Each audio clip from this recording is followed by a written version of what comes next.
Hey everyone, it's Stephanie again, and you are tuned into the review of Married at First Sight, Season 15, Episode 4. All right, before we get started, don't forget to click the subscribe button and the notification bell so you can be the first to find out when I post these videos. All right, so let's just jump into this week's review. So, we are 4 episodes in, and finally, everyone is married. So I heard that there was only like a few days of a difference. Like the way that it was filmed, it felt like they were getting married so much later. By they, I mean Morgan and Ben, so much later than the other couple, but I believe like it was a matter of a couple days. They are finally married. So I guess they got married towards the end of the episode. So there really isn't much to say because we still have to kind of dive into their story. The other couples, they basically had their first night together, and then they had the brunches with the parents and the families and friends of each side. So Morgan and Ben, real quick, I'll touch on that. I was like pleasantly surprised to see them together. I still am like not thinking that this is gonna be an amazing match because I just feel like Morgan's personality is going to be overwhelming for Ben. But who knows? I mean, it could be different. It could not be that. But I just feel like when I'm seeing them based on what I know so far, it feels like it might be super overwhelming. But they like each other, they're attracted to each other, they're having a good time. Ben, cheapskate Ben, said, hey, second honeymoon's on me, no matter where. So I was like, okay, maybe there's a little wiggle room. Here's the thing. One of the really important things that you have to learn, and they just got married, so I'm going to give him space, but somebody has to put that bug in his ear. One of the things that you really have to learn is how to set boundaries with family, most specifically parents, because our siblings and cousins and all that, but like cousins really don't even count. Siblings and parents, your family of origin is usually where you have to set the most boundaries. And so our siblings are peers, right? So we can kind of talk to them in a way where it's like, mind your business, or here's what I want you to do or not do. Parents are a little more difficult because we pretty much are conditioned for the most part, depending on your dynamic, to never really challenge them too much, to never redirect, to always be available, to what they say is right, or even if they're not right, that's not worth the fight. And then here you are where you get married, and your parents also tend to be like the top of the food pyramid for you. Like they are the most important. There's no one that comes above them. And so now you have this spouse who comes and they have to be top dog, and you have to know how to navigate that. And that is incredibly difficult for a lot of people. I find that just in my learnings and my interactions with people, I find that to be more difficult with mothers and sons than I do with daughters and mothers, or daughters and fathers. For some reason, what I've seen, and let me know what you guys have seen, I find that to be more of a struggle with a son knowing how to redirect his mother, or how to nudge her into the space that she now is, which is not, top dog. And so Ben is going to need to get that together, because that is not an attractive trait. What that's going to do is cause resentment from his wife. And there's going to be a push and pull for him. It's going to feel very problematic that he has to always choose. And he's going to be confused as to whose voice he should be listening to, but it's not your mama's. So let's just go ahead and put that out there. I was really turned off by when he was talking to his mom, and he was saying before he met his wife, just let me know what, like, and I get it when we say my parents usually have a sense about this stuff. Like, I totally get that. So mom, let me know what you think, what you feel. Like, I get that because they have been our guiding, for the most part, if you have a good relationship, our guiding forces. And if they've been right in the past, you tend to say, okay, they haven't steered me wrong yet. But to say, let me know what you think of her and the things that essentially that are problematic, and we'll work on those things. What? Like, he's taking mama's boy to the next level here. There's a show on, I think TLC, called I'm a Mama's Boy. He needs to be on that show. I think he's on the wrong reality show, because she is a grown woman and she's a whole woman. And it's going to be a problem if you think that you're just going to report back to your mom about the things she needs to work. She's not married to your mom, and you're not married to your mom. So he's going to struggle with that. She's going to be very annoyed with that.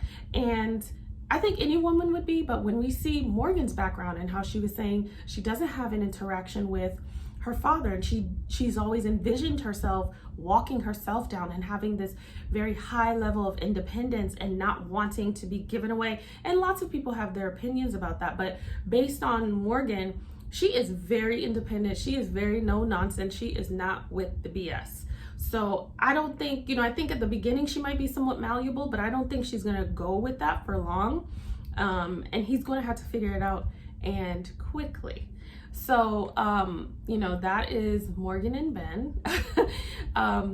So far so good. They're both athletic and they love to do all this stuff. And he was talking about, this is what, he's an engineer, I believe, but he wants to do something with a little more passion in it, So their first interaction seemed to be quite pleasant. I also hope that Morgan can, I wouldn't say shed this independence, but the reality is when you get married, it is not independence, okay? And we don't want codependence either. There's something in the middle, and it's called interdependence. So we want these two people to be able to get together and fold within themselves and fold within each other and figure out the ebbs and flows of that, which takes time. I feel like it takes a lifetime, because different things are required for different seasons in life. But her being like so incredibly independent, whether she was a man or a woman, that just wouldn't work, because you have to have some sort of willingness to rely on and kind of ebb and flow with your spouse, and not feel the need to be independent just to say that you are. Like, you've been independent, that's cool. If you want to be very independent, then you shouldn't get married. That's the long and short of it. So we will see, but that is Morgan and Ben. Okay. Next we have, let's just start with Nate and Stacia. So Nate and Stacia, they are off to, I think they're off to a great start. They both had, also this episode, they all ended up, on their honeymoon. I believe the first night of the honeymoon. So they had a good time with family and friends. We already saw that. They did the brunch. She met with, I believe, his father and his close friend. And I think she did really well. I think that there's a vulnerability and a softness to Stacia that if she feels safe enough to reveal, then she is so much more beautiful of a person than she comes across, because she doesn't come across as like a sweet, she comes across like kind of aggressive and kind of like almost the problem as to why she's alone, because maybe she doesn't make room for someone. But I think that aggression works great in business and work. It doesn't necessarily work great in relationships. So I think that if we're able to see that, then she might do well. And shed that stuff, because she's 37, so we've been doing what we've been doing for so long, and it'll take time to shed. But there's like glimpses where I can see that, okay, there's more there, and I think she's willing. I think she answered their questions very well, and it felt very genuine, and it was sweet to see his dad, say, just don't hurt him, And when his friend asked, are you going to be able to slow down? She wasn't, and what I expected was like, I'm not going to slow down. I'm not going to be able to stay home. This is what I do. No, she was kind of self-reflective and like, okay, this is what I did to get me where I am, but this is something that I'm aware of, in the sense that I need to make some changes, and I'm open to that. I'm working on that. So I really like that. I think they had like a lovely brunch. Nate's brunch, I didn't love Nate's brunch, but I did love like the ending of it. Nate essentially shared why it's so significant for him. They asked about family. I believe her sister, her mother, and maybe close friend was there. They asked about family, and he got emotional emotional, which the whole Playboy thing, that's always like a facade for a lot of other stuff going on. But oftentimes we don't get to see it. So we only can say, okay, he's a Playboy, he sucks, he's not great, whatever. So I was able to see that there's some real stuff going on there that he's so, you know, he gifted them with sharing that because he didn't have to, or he could have just kept it very surface, like, oh, okay, let's wash past this. But he gifted them the knowledge of family is so important because he didn't have it, and to know that his mother was not in his life, and how detrimental that was and is. And you know, him and Stacia even talked about, you know, issues with, you know, being mixed and not feeling, you know, good enough, or feeling that they belonged. Like seeing them both be vulnerable when they both do not come across very vulnerable, and seeing him have that moment, I feel like cemented with her family that he is not just this Playboy or just here for a good time and not a long time. And I hope that to be true. I don't like, first of all, I'll say this. I feel like all the families were prepped this time. Like if you've been watching the show for a long time, then you know that they kind of ask their questions, they have their conversation. It felt more organic. It felt even awkward sometimes, but at least that was organic. But I feel like every family had this list of questions that they had to ask. And it didn't feel authentic to every family asking these questions. And especially, I feel like I got that from Nate's brunch a lot, with his sister who would not stop talking and asking these long questions. And so they were good questions, but it just didn't feel like, it felt like, okay, ask these questions and then now we go. That's one. Two, I want all the families to stop asking about sex. I want every single person to stop asking about sex. That is not your business. Like, that's not, there's certain things that I feel like were out of bounds this episode from the families asking about sex, you know, how you feel about waiting and consummating and when they should do it. And listen, if your person is grown enough to get married at first sight, they're grown enough to figure out if they want sex at first sight too. And that's not your place. It felt weird. Like I wouldn't want to talk about that with any family member. Like, you know, and then what if you guys go back and you do have sex later after that conversation? Did I now betray the family because I said I wasn't going to do it? It's like, y'all need to stop asking these questions. I don't know if they're doing it for TV, but it's not a good look. And I wouldn't do well in that situation because I'd be like, well, it's between me and him and let's move on, because why do you guys need to know that? That in the finances, and I know I'm all over the place this week, but that in the finances, it's like some of it is important, but some of it is so like significant to that individual. They got married last night. They have not had a chance to talk about it. So now they're talking about it with you, and now of course you're going to report back to your family member, and they've never talked about it with their spouse because they haven't even had the chance. So I really want production, please, if you're watching, pull back on these very curated questions, because it's not helpful. It just, I don't like it. Let me know what you guys thought. Another thing I did not like about Nate's brunch is he walked into like a firing squad. It didn't feel like him coming into being seated with them and having a dialogue that included him. He came like he was auditioning for something, or it was the third round interview and they're gonna let him know his salary or whatever. It just didn't feel, and I get it. We know we know that it's that type of party because you got married last night. We saw you for a couple of hours. We don't know you. You don't know our loved one. You already know it's gonna be that. But for him to walk in and it be so like the three of them and him, I didn't like it. I just did not like it. But I think he handled himself beautifully, and I enjoyed seeing them. I also feel like that was a lot. The shower scene was a lot. Like, listen, go off, because y'all can do whatever you want to do. I don't think the shower scene was a lot. I think watching the shower scene, the camera person, his camera fogging up in that shower scene was a lot. It made me feel like it was just a lot. It was just like, okay, we get what they're about to do. Whatever it is, like, let's move on here. Because I just felt like, you know, when you are watching TV with your parents, old or maybe not even like a teenager or even as an adult, and something comes on and you want to be anywhere but there because you shouldn't be there, and you don't want to watch it with your parents, and it's weird. That's kind of how I felt. Like, this is going on for a long time. Okay, if this is a different type of show this season, let me know. But I'm like, we get it, let's go on. And all of that, I'd be like, okay, bye y'all, we have stuff to do. Like, if that's what we're gonna do, then let's do it, but I need you guys to get out. So that was a lot, but hey, they like each other. Clearly they're very attracted to each other. I enjoy their conversation in bed together. I want to see this continue to be like this.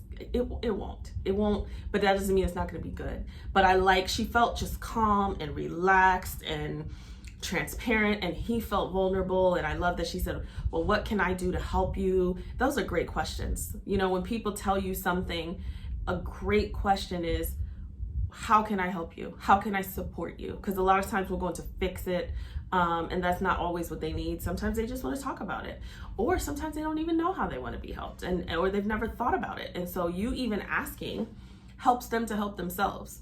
So I love seeing that. Pleasantly surprised with them this episode. So that's Stacia and Nate. Next we have Alexis and Justin. Alexis is always slurring her words. So I'm going to say that again because I said it last week. I don't know what she's saying half the time. I don't know what's going on half the time with Alexis. Alexis, I don't know. She seems fun. She seems fun. I think she will keep Justin on his toes. I think Justin is so happy to be there. He is just so happy to be there. And for me, that's a little bit of like a problem, because I don't want him to take whatever, because not that she's whatever, but you guys know what I'm saying. I don't want him to be subject to receiving what he doesn't want, or just putting up with things because he's just happy to be had, because he's all over her. And it's a beautiful thing to be all over the person, but it doesn't feel, I don't know, because sometimes I watch them and I think this feels equally yoked in the sense of they both are enjoying each other and there's this physicality there. But then it definitely feels like Justin feels like he is the lucky one, and I want her to get to know him in a way to feel that he, you know, that she's the lucky one too. You know, we want both people to feel lucky here. So it just feels, it's giving me a little bit of, you know, Alexa play, you know, Desperado by Rihanna, but I hope that it's not that. I want Justin to stop talking about his private area. I do. I'm going to keep it clean on this channel. I want him to, when he was in the group setting talking about, you know, his reaction to his wife's touch, like, we've heard so much about it. We've heard so much about it in these 4 episodes. It's an elephant trunk. It has swung around on these 4 episodes, and I don't want to hear about it anymore, Justin. I do not. I don't know if that's like, I don't know if maybe he doesn't feel adequate in other areas, so that's the thing that people think is something because of his height, and so he rolls with it because that's where he can get clout. I want him to stop. I do, because I'm just like, please stop. I don't know. I know you guys feel the same. I know a lot of you feel the same because I've seen the comments. So it's just a lot. And I think that to speak to the point that I was making about him not you know, folding into her too much and like leaving himself out, the sisters, when he met with his sister, her sister and her mother, and was it both sisters? I don't know. I can't remember the other person on the end, but I think it was another sister. You know, they asked, okay, well, how are you going to advocate for yourself, which is really important. You know, we're getting into this marriage and it's exciting and you want to give, but how are you going to get? Because here, I'm telling you, my sister can advocate for herself. So how are you going to advocate for yourself? And I like that they asked that, because it's important when people are speaking into your marriage, which many people shouldn't be. But whoever has access to that, they are in support of the marriage and not the person. Because really, this is when two becomes one. And so what best serves the goal, which is to maintain the marriage and have a beautiful, healthy, loving marriage, sustainable marriage. So I like seeing that interaction. And yeah, I mean, Alexis and Justin, I can't remember if there's anything else that comes to the top of my head, but that's my 2 cents for them. Lindy and Miguel. So Lindy's got to get into some yoga class or meditation or something, because she really, really struggles to process the slightest inconvenience in a healthy way. And it's not going to be fair, and it's going to get exhausting to have her spouse be the one to have to always pull her at the edge, like off the edge. Like if you run towards the edge every time there's something, yeah, there's plenty of times that I could, not so fast, and I could pull you back from the ledge. But there's going to be a time I'm exhausted too, and you might just fall off the ledge. It just cannot be something that, you know, Miguel has to be responsible for. And he's turned off by that. He's saying he's not, oh, well, and I think he does like her. I think they have like a beautiful chemistry together. But I think that that's going to be problematic for him, because that probably feels very chaotic and uncomfortable for him.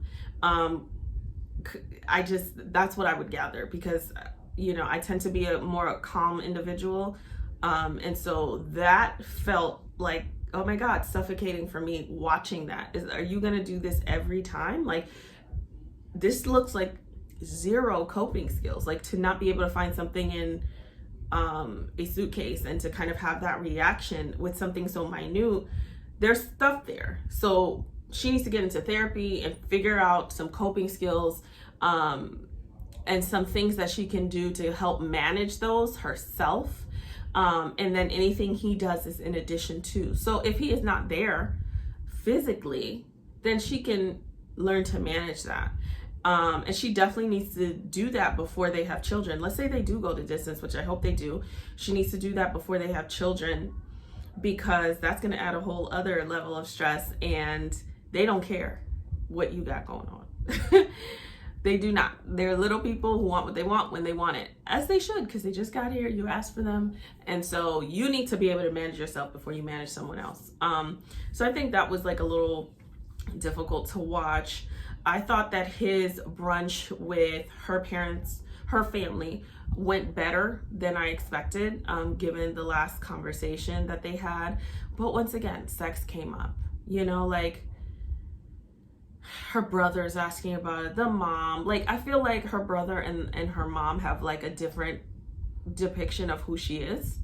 And they are asking questions based on their beliefs and their ideas of what she should and should not be doing. But I feel like if she was to be on the same page with them, she would have never done this. So yeah, that was, you know, I think that went decently. So yeah, we'll see with that. With her family, with his family, I thought I felt like that was like a little bit of a joke. You know, once again, his mom wasn't there, I don't believe, but his sister was there. And there's trauma there. So they touched a little bit on this trauma, but they haven't gone into it on what they have in common or where this trauma is coming from. To me, the sister was out of pocket. First of all, the first question wasn't even a question. It was more like a statement about astrological signs, and you're a so-and-so and he's a so-and-so, and usually that doesn't work. Girl, what are you talking about? What are you talking about? And I get it. A lot of people believe in that, but what is the question? Well, I know that they don't traditionally work, so you're going to have to work really hard. Okay. To me, she looked like a fool in that moment. It's like, say something significant, because we don't know. Okay, based on these signs that you know all about, we don't know. So now what? You know, it just felt so foolish. Like, it felt like, why aren't we taking advantage of like this time and asking things or offering things that could actually be fruitful and beneficial to the relationship instead of this?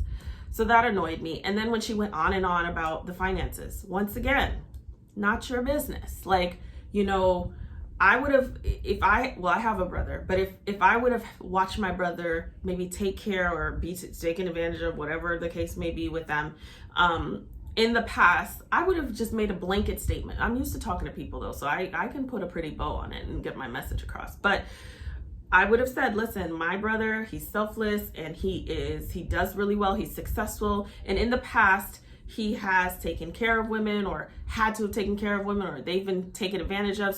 Or he's been taken advantage of. And it's really important that he has someone who is independent and bring something to the table so that you guys can build together, not him acquire someone to take care of.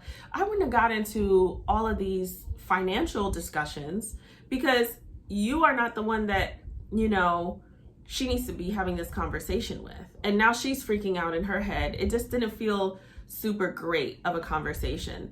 And honestly, Lindy kind of dropped the ball too, both with the family and, I mean, she's so likable that she's like, yeah, yeah, right, But it's like, I would have said, you know what? Yes, I have certain things that I'll discuss with Miguel, and hopefully he can help me come up with a game plan. Because, you know, like, wake up. She's like, well, I worked hard to be where I am, so I'm kind of like just hanging out and like traveling and like just, you know, like having a good time. Girl, if you have all of this debt, like, this is not the answer that you should be saying to this person who doesn't know you. And even when she said it's under my name, so it's not even gonna affect you. Do you know that you got married? Because that doesn't matter. Okay. So she missed me with that. She really did. But I think that they can get through it. We've seen worse. They can get through it. She needs to have a game plan. She needs to step it up a little bit. It'll be interesting to see. It'll be interesting to see them. Now we're starting to see like a little bit of the quirks that we might see don't work out. Not that they won't work out, but you know, so far so good with them. And now it's like, okay, this is gonna be a problem. This is definitely gonna be a problem. And she like goes so high so quickly and comes back, like the frazzleness in the bathroom, and when he comes in and she's like, oh, I just want to brush my teeth and do my hair or something like that. And then she comes back into bed and she's like, yeah, so this is like perfect case scenario for me. And I'm like, oh my God. Because he's sitting there like, what is going on? He's going to have like emotional whiplash with her for a while, probably. So that's Lindy and Miguel. But I'm excited to watch them anyways. They, you know, this cast will be interesting to say the least. Last but not least, we have Krysten and Mitch. So Krysten, Krysten is high energy. Krysten's high energy. And I think, once again, last week I said Krysten has this exciting willingness to jump in there and do what needs to be done and stuff like that. Mitch is a sourpuss to me. He's just a sourpuss to me. And I feel like his brunch with her family was 10 times better than her brunch with his family. His brunch with her family, they were kind of saying, this is who she is, and kind of saying, this is what you need to know, and here's what's helpful. I think that was a better thing. And he seemed like in that brunch that he was a little happier than I had seen him in the episode before. The episode before was like, I don't know what to feel. He wasn't sure. And now it was more affirming, this brunch. And I like that they told him, what he needed to know. I like that her mom was very like, what are your intentions with my daughter? Like, let's talk about it. What is this?